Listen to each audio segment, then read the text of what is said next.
TV. I am not black.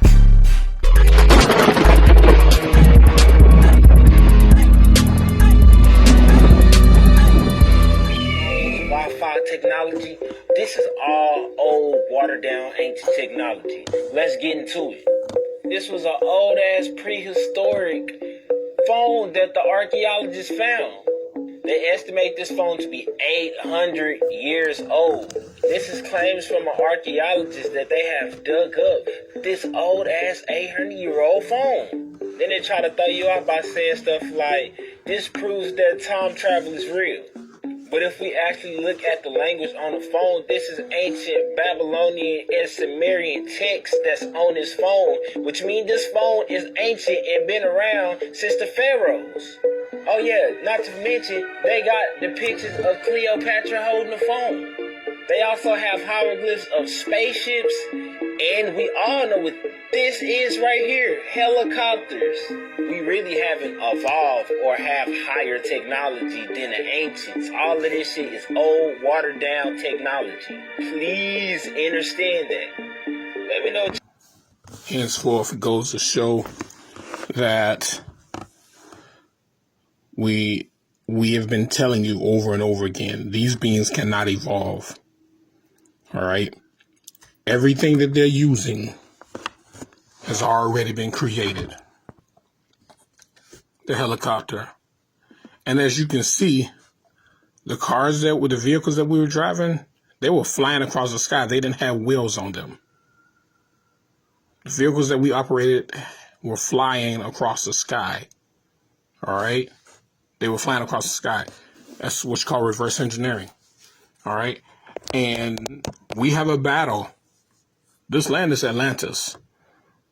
We created so much technology, and for some reason our brothers and sisters refuse to open their minds. And then they get locked up in prison, and then prison is where all the technology is being created. That's the crazy part about it. All right? We Atlanteans are the fathers and the mothers. We're the creators of technology. There is a record of technologies that existed on Earth, of civilization more advanced than we are now. And the question is, were there some use of some type of electrogravitic levitation technologies that were used? The other problem is, even when the Smithsonian paid $5 million to simulate using mathematics and the technology that archaeologists say existed back in the time of the pyramids, those obelisks like the Washington Monument, but those were all one big piece of stone, they couldn't raise the smallest one. With everything we know now about mathematics and engineering, with what's been postulated. So there's something that doesn't add up there. But I think it's a bridge too far to claim they were built by ETs.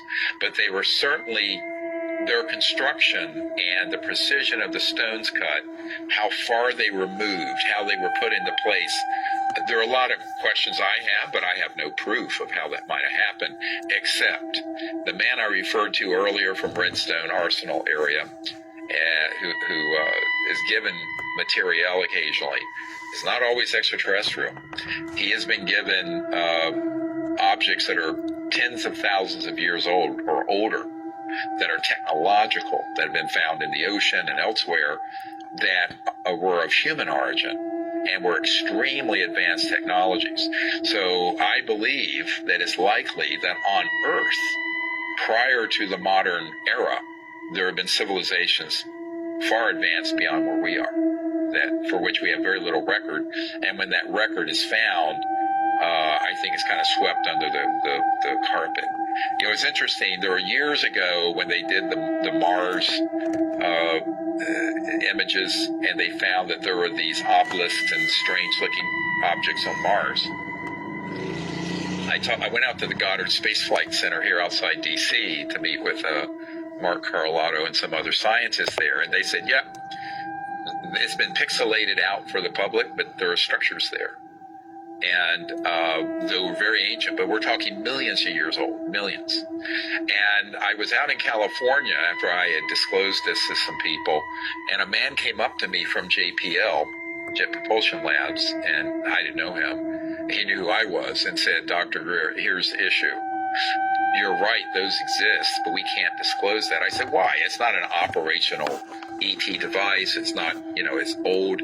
He says, yes, but you don't understand how powerful this information is. I said, why? He says, if this was disclosed, it would collapse the fundamentalist orthodox belief systems of every religion on earth. It's actually an electrical oscillator, and this is the Egyptian ankh with the jet pillar inside. And the reason why this is important is because in order to walk through stargates and portals, the elite of the elite, the gods of old, the ancient Atlanteans, the Anunnaki, each of them had their own jet pillar ankh that was set to oscillate at a frequency of a harmonic resonance of their own DNA. And so that was the key code to walk through the portal. If this didn't resonate at your specific DNA, resonate with the ankh, the jet pillar ankh, when you walked into the portal, it would destroy you. You would die. You wouldn't even be able to get to the end point, to your genetic womb of mankind, representing the uterus. So you see the uterus, the womb of life, the sunset and the sunrise, the fallopian tubes, the vaginal canals, which is a portal of life. Okay? This is one representation of the ankh that it has, one purpose that it actually has, and one meaning that it has. Here's evidence of technology in the ancient past. You see a jet pillar holding up what looks like to be a light bulb. This is wireless electricity that existed. You see the ankh and a jet pillar inside the ankh in the middle, where you have a J magnet. You have large induction coils. You have copper windings on the shaft. You have a bar magnet. And, you have the steel tube, which increases the intensity of the current. And this is technology. If you look here to the lower left, you'll see jet pillars, and you'll see a jet pillar and an ankh and a staff here from ancient Egypt. And on the right, you see again in Pakistan. You see it, in other places around the world as well. This Nikola Tesla only rediscovered these Tesla coils, and he rediscovered them and reinvented them, or I guess recreated them from ancient information that he probably was privy to or had access to. Okay? Did you know Egyptians had an MRI system thousands of years before modern science? Let's go to the Saqqara Desert where the first step pyramid was found. The Kemites in this area were known for their healing properties with vibrations. What was found in many places in the Saqqara Desert, especially on pyramids, were these little limestone niches. A patient would put their head in there, a priest or priest would stand on a platform and intone a series of sounds. The sound vibrations would aid the healer, allowing them to see a holographic image in their mind's eye, showing them what's exactly going on in their body, just like how modern MRIs are used today. Blockages of all aspects would be known to the healer. A conscious connection would be made with the healer and the patient. I'm telling y'all, we think we advanced now, but our ancestors was 10 times more advanced than us. But the only way they can control us is if they contain the capacity of our knowledge and what we know as advance.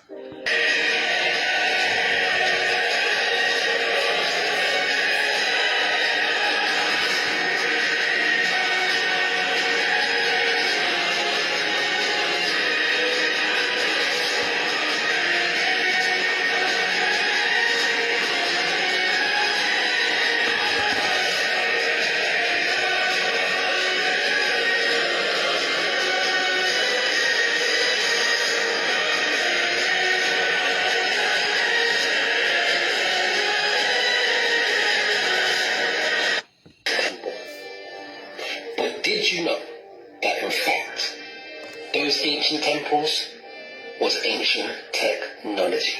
I know it's hard for you to believe. I know it is.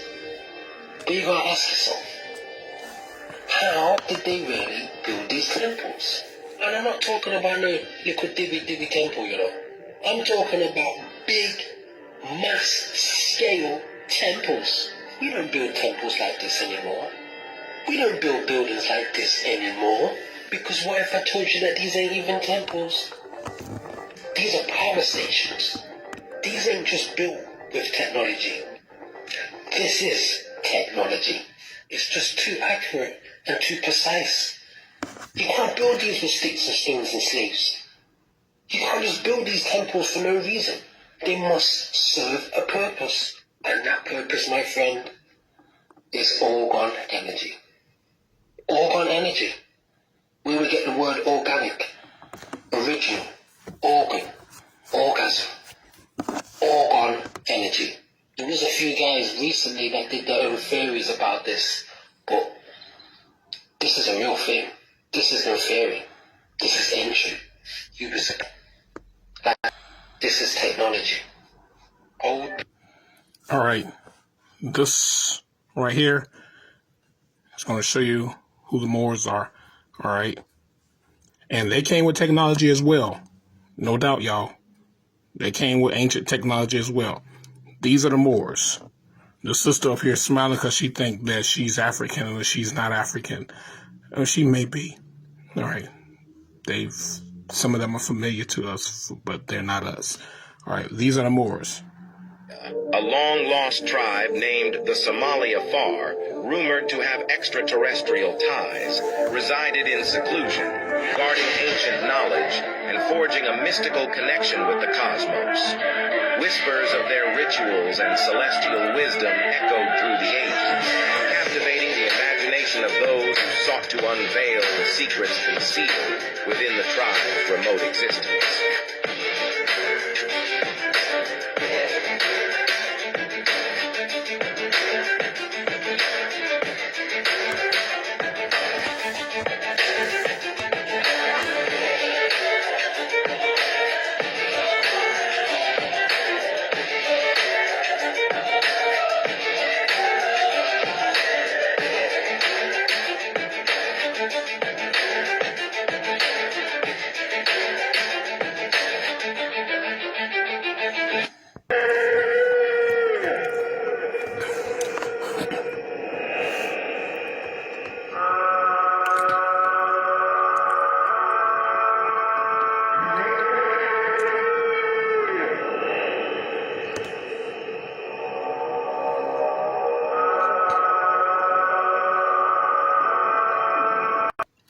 Okay, y'all.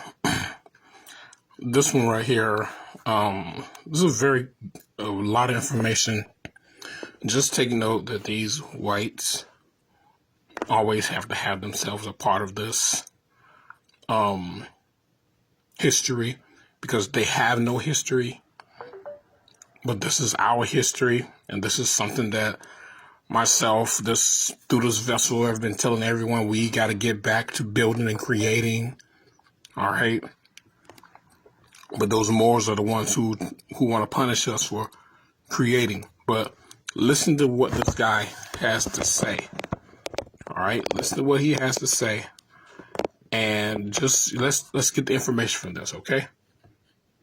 Church, and if you give me 3 minutes, I'm going to absolutely turn your world upside down and blow your mind. You may have heard about a strange story going around that we were a part of an advanced civilization that fell apart due to some kind of invasion, and that incredible buildings like these, surrounded by all these smaller buildings, are actually part of 2 completely different worlds and times. If you're under the impression that structures like these can be built in our modern times, think again. Because they can't, and they haven't been, for hundreds of years. There are countless buildings like this scattered all over the world that we repurposed as banks, churches, universities, and state buildings. You'll also notice that a lot of these buildings have the word founded etched in the side instead of built. That's because we found them. We didn't make them. So let's talk about what these buildings were really used for before we repurposed them. It's becoming painfully obvious that our religions and our religious institutions do not serve us, and in fact, were built to control us. We're starting to realize that many of the stories we've been told about our religions have been twisted and corrupted to imprison our minds and our spirits. Well, it gets so much crazier and worse than that. Because these buildings were never churches. They were healing centers and amplification centers for our meditation and prayers to make our thoughts reality, word to flesh. The painted glass windows and all the geometric shapes were meant to amplify those frequencies outward and inward to heal us and create a protective force field around the building and around the empire. Going back to this picture, you see that circle right there? That's cymatics. Just go look up a video where they play sounds on sand and then the sand takes different shapes. It looks exactly the same as that. This architecture is a frozen masterpiece of music, which cause frequencies to emanate within and without to have all sorts of amazing and powerful effects. Yes, all the old stories of Atlantis and Tartaria are absolutely true, and you can see the evidence of it just by going to one of these churches. But it gets even crazier than that.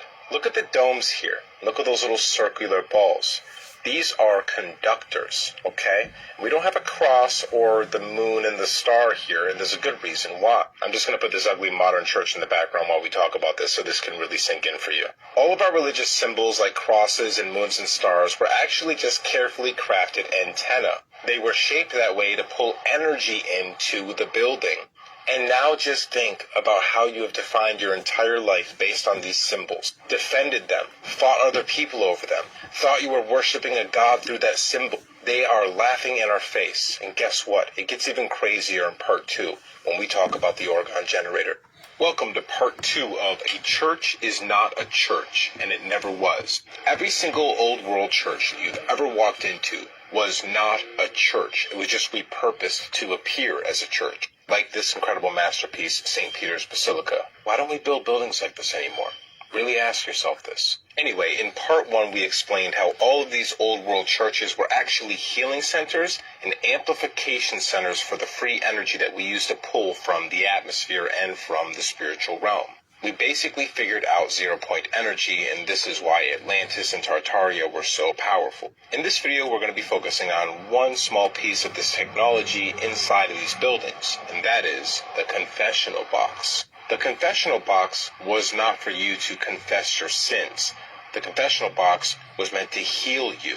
That's because it was an orgone generator. If you don't know what orgone is, make sure you look this up afterwards and look at Wilhelm Reich and all of his work with orgone energy. Just to help you understand this, this is kind of your run-of-the-mill confessional box. And this is an orgone generator. Notice the similarities? So this is a basic schematic of an orgone generator box. Notice you have the steel and wool layers, right? The steel is a conductor. The wool sort of creates that static electricity atmosphere, so it keeps charging it up more and more. Then you have your insulation layers that are dielectric, which I believe means it'll insulate so it doesn't escape, but it'll help to compound it as it moves inward toward the middle of the box. What happens once this energy gets into the middle of the box is you have condensed Holy Spirit, condensed Chi. People would go into these boxes with illnesses, and they'd walk out without any illness. They were very powerful and would sometimes cause you to go into like toxosis, but it was only because it was cleaning you out completely. Just to help this sink in, this is a modern church. Compare that to all the other pictures I've shown you in part 1 and part 2. We have no idea how to build these buildings anymore. We don't even know who built them exactly, or how they did it. Okay, so if you go to the Alamo, that's in Texas, right? There is a church on the grounds. By the way, this place was also invaded by the Europeans and taken away from the indigenous population. They turned the inside of the church into a museum. There's a little display center for the confessional box. There it explains that they found copper leaf inside of a confessional box. And copper is highly conductive. The outside was wood, the insulator. These goofballs stumbled on these buildings and didn't know what to think. Imagine if human beings eventually hopped in their spaceships and we got to another solar system and came across a planet where there used to be an advanced alien species. Their technology wouldn't even make sense, but we try to use it and we repurpose it in ways that would be useful to us, but it would never be at their level. This is essentially what happened with us. How the heck it all happened, I'm not sure. So you see, they told on themselves, hey, we came to this alien planet, all right? And them and their masters, the Moors, invaded, all right? Caused the original people to fall into sleep. And remember, we talked, this was no little invasion. They scouted. They tell us in their book, the Bible, that they scouted the planet before they invaded, because they needed to know, they took count, they took numbers, and they came back with a force that was somewhat greater than our force. And they invaded and they fought us. Though we beat them in a lot of battles, it wasn't over. Okay? So he's telling you, this is what happened. We created all this. We've forgotten how we created it. That's the crazy part. We've forgotten how we created it. But we can always go back to it. This is within us, brothers and sisters. And this is the things that's being suppressed so that we won't do these things all over again. You see, we have an enemy that was fighting against us, and we have to be the bigger enemy than the enemy that's against us. The door, the fire. I have no idea how powerful this is. Light floating in space. If you lag this in, man, this magnetic field is incredible. It's therapeutic, man.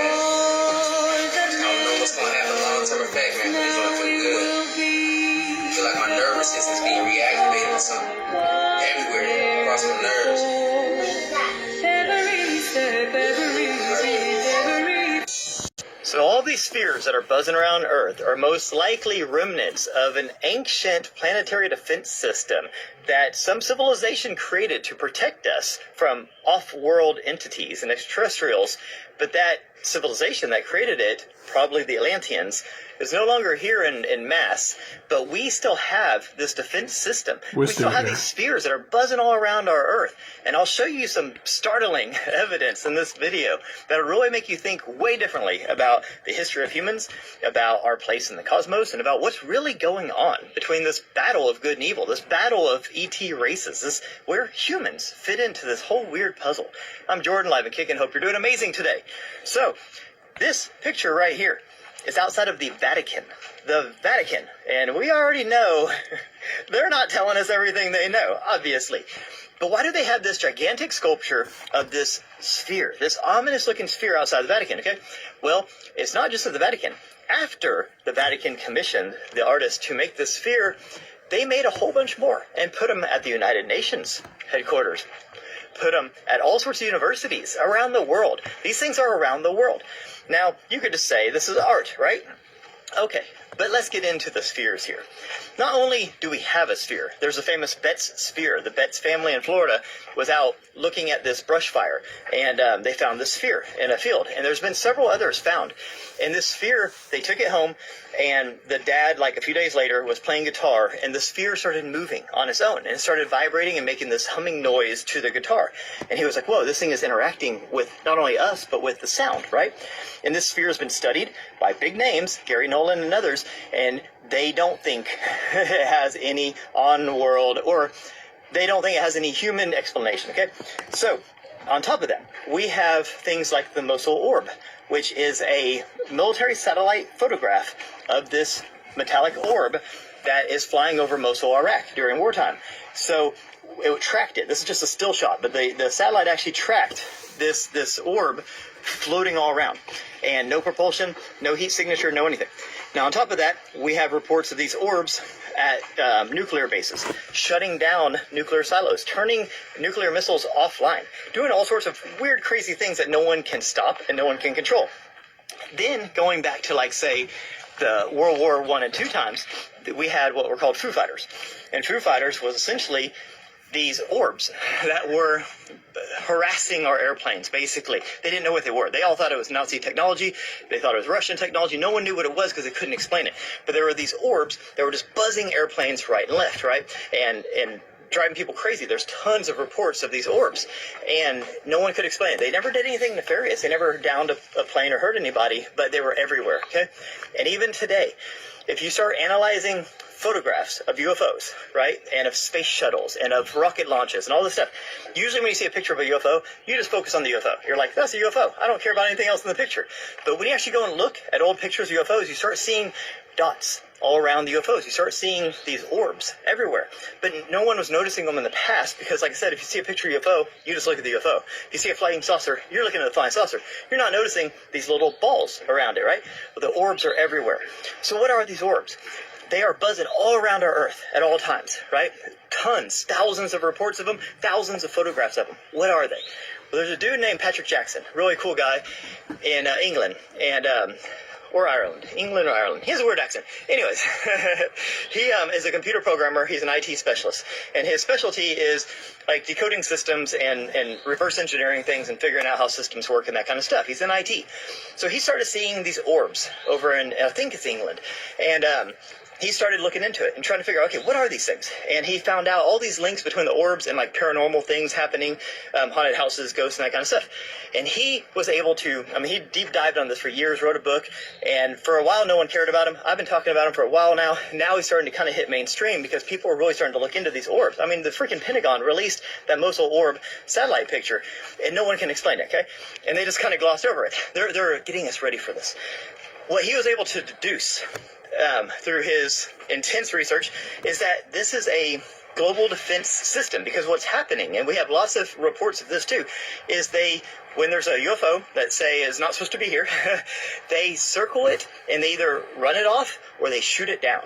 And now I've had a lot of people ask me when we talk about downed UFOs and stuff, they're like, how can these UFOs fly millions of light years or whatever through the universe, traverse this crazy vast distances, then get to Earth and just crash? Like, it doesn't make any sense if they're so advanced. Well, it seems like we have a security system here on Earth that is literally shooting down these UFOs, okay? Now that would explain the crash craft. It would also explain all these pictures showing all these orbs around the UFOs. So he goes in, Patrick Jackson goes into great detail about how these work. There's a relay system. They triangulate. There's a type 1, type 2, and type 3 spheres. They all are in different levels of the atmosphere. The type 1s actually hide in like houses and forests and stuff like that. Whenever they have to activate to communicate with the other spheres, it puts out this radiation, and that's why they do paranormal effects to get people to clear out of spaces. That's why houses become haunted. Doors start opening and closing, and plates fall off of the walls and things like that don't make any sense. Like, why would a deceased ghost do that? It's their way of getting humans out of the way so they don't get hurt by the radiation, right? It's a protection for us, because it seems like these things here are here to protect us, to protect Earth. But we didn't put them here. So where did they come from? All arrows point to Atlantean technology, that this is remnants of like how we have satellites in space, right? And submarines in the ocean. I say something happened to us and we were wiped out. All humans were killed and wiped out. Some species, 10,000 years from now will come to Earth and find our satellites floating through space. They'll find our submarines, nuclear-powered subs, floating around the ocean. They'll find remnants of us, right? But we won't be here. So I think that these spheres are remnants of a previous, ancient, advanced human-type civilization that had these things here to protect them from extraterrestrials, from the bad guys, okay? And they're still here. They're still operating. Some of them fall out of the sky, literally, because they're probably hundreds of thousands, if not millions of years old, like the Betz sphere. And there's been other people that have found these spheres, and we think that there's quite a few of them that are in government hands. So, knowing all this, what does this tell us about everything? I love stories like this because it's blatantly obvious to anybody who opens their eyes that there's so much more to our history that we're not told. Humans go back way longer. There was multiple advanced human-type civilizations on Earth before us. Technology is not new. It's very, very old. And there's repeating cataclysms and things like that, and also species that just kind of outgrow this planet and move on, but leave their stuff behind. That's what we're finding with all the ancient temples and ancient civilizations and monoliths and all this kind of stuff, is these weren't hunter-gatherers. A lot of these people were extremely advanced. That's why they put their stuff in stone, carved things in stone, like tablets. Wrong TV. I am not black.